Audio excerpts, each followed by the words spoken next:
मृत्यु का पता है न जन्म का पता है कि हमारी मृत्यु कब हो जाए और जन्म कब और कहाँ हो जाए। इस तरह से हम अपने जीवन में मृत्यु और जन्म का याद रखें।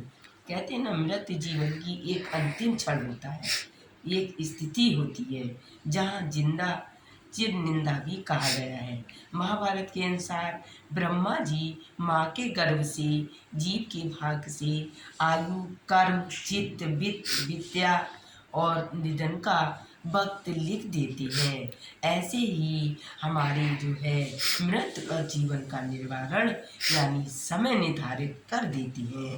मनुष्य ही जीवन का एक काल निर्धारण हो जाता है, मरता कब है और जन्म कब होता है। इसलिए हम अपने जीवन में इन दिनों को हमेशा याद रखें, सत्कर्म में चलें और सत्यता से बोलें। आत्मा नहीं है केवल यह जगत आत्मा का घर है या नहीं। तभी तो प्रायः वृद्ध लोग कह उठते हैं अब तो अपने घर जाना है। संत भी उसी को यही बात कहते हैं। कबीरदास कहते हैं कि यहाँ भी वृद्धावस्था मृत्यु नहीं होती, जहाँ मरता नहा हो वहाँ उसी देश में जाना है। कबीरदास ने कौन से देश को भी बात कह रहे हैं, वह है कि आत्मा का देश, आत्मा का घर वो है जो सारी मनुष्य इसे भूल जाता है और इस किसी भी प्रकार से अधिक धन कमा लेना चाहता है, उसका संग्रह कर लेना चाहता है।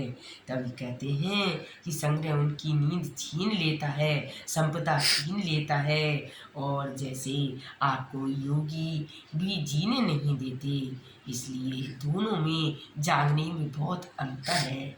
हमको जागरण संपदा संग्रह की विषमता है और उसी आँखों से खुली रहती है जहाँ भीतर अज्ञान का गहन अंधकार से छाया होता है। वह योगी के ब्रह्म नेत्र भले ही खुद बंद रहे पर उनके अंतर छचु से हमारा सब वो देखता रहता है।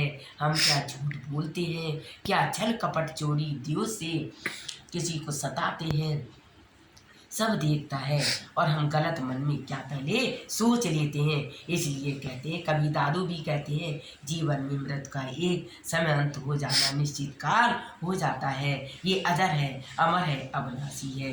इस आत्मा को नश्वर कहते हैं, परमात्मा का अंश है। जीव का वास्तविक दूसरों को देह धारण करने के लिए ये वास्तविक छूट जाती है। जैसे हम वस्त्र धारण करते हैं उसी प्रकार से आत्मा दूसरे परमात्मा से मिलकर जन्म देती है। इसलिए कहते हैं मृत्यु जीवन को आप सदा याद रखें और अच्छे कर्मों पर ध्यान लगाएं। बोलो सत्संग महाराज की।